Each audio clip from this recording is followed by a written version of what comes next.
Hello all, it's Garson, and I'm working on some issues with the computer and sound and so on and so forth. Hopefully everything sounds wonderful. So today, I'm gonna keep it really simple and show you a warlock with Moonbeam. Did you know? Did you know that apparently you can't get radiant orbs, nor can you get the bonus damage on Callous Glow Ring with Moonbeam? But what you can do is something really stupid like this, where I use a warlock with the new Star Druid form. You don't need a Star Druid form, but you do. You know why? Because you get the concentration bonuses. So, this is Moon Patron. It's a full moon last night, apparently. And it was a blood moon, but I didn't see it, so I think they're lying. They're lying.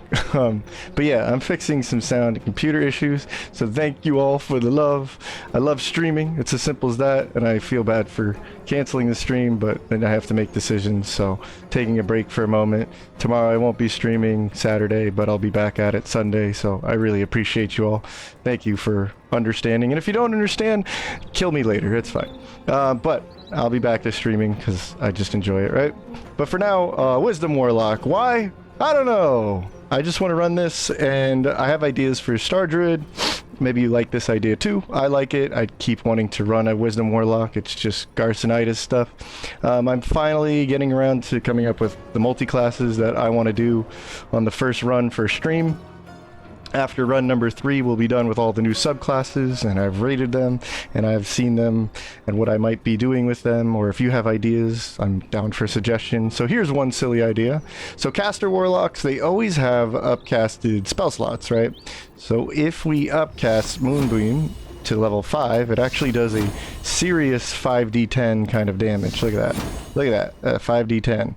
And it always hits, even though it only does like half damage if they get the save, right? They still get half damage, right? So, you only get 2 slots, so we'll have to look for longer lasting spells or spells with some oomph. And this one has concentration, but since you have to be a druid to get it, why not go the star form and get the dragon? Because now, if anyone tries to hit you, you can roll a 10 or higher on concentration, effectively not needing like advantage or warcaster. But then what did I do? I got warcaster. No, you wouldn't need this. I don't really know how to, I'm still working on things. Like I said, apparently, gloves and Callous Glow Ring doesn't work, so just trying to figure out how to best run it. But yeah, think about it, right? So we'd have to, as a caster warlock, even though we're not going for charisma on this character, right? We're going for wisdom and get the hag hair and bring this up to 20. But here's the thing about Moonbeam, right?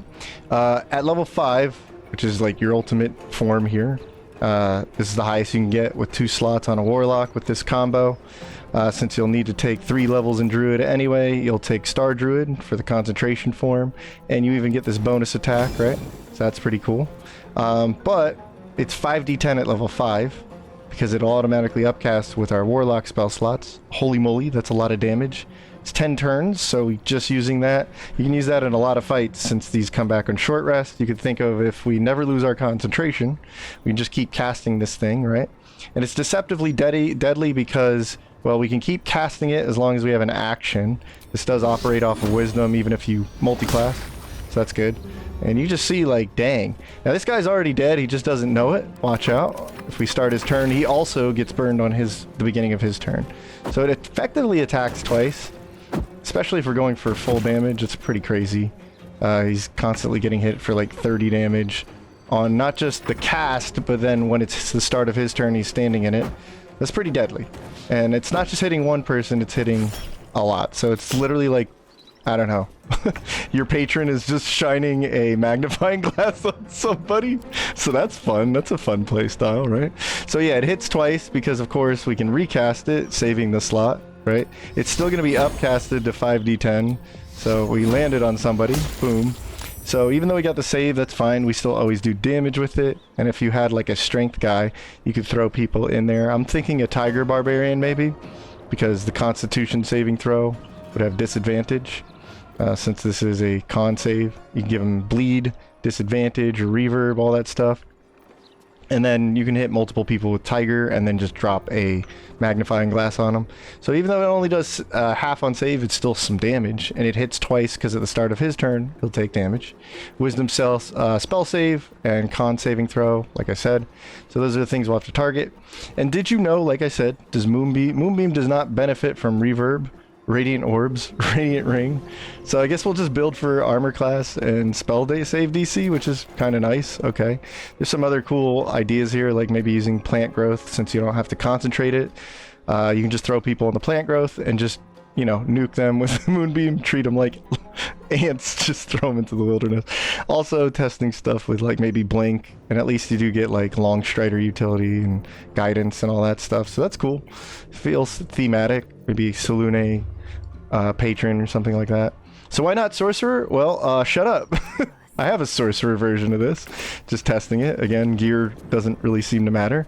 And yeah, okay, maybe I can go up to 6 D10, and that's pretty nasty as well. In fact, I can meta magic and cast it with a bonus action and just keep doing that. So that's pretty crazy.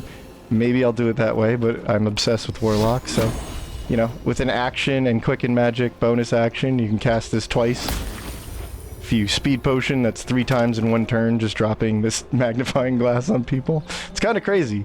And what about the Divine Soul mod or whatever, you know, patron or sorcery? Not yet. Doing mods just yet. I kind of would just play around with the multiclassing.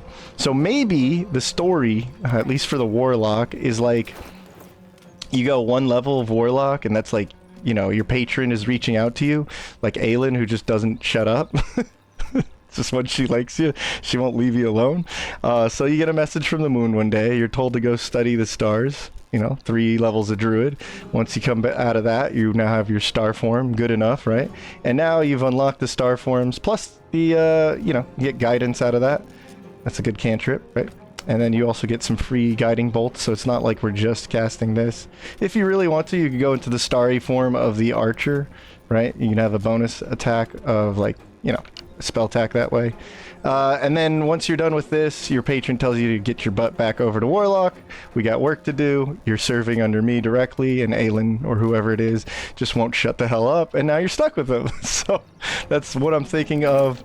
Like I said, just a short video today. The moon got me inspired last night. Figured I'd try something like this. I like Moonbeam. It's a cool spell, and I want to kind of focus a build around it. Plus, obviously, I like Warlock casters. I like showing that, not just in theory crafting build videos, but planning it out and seeing, hey, let's run this. This would be fun.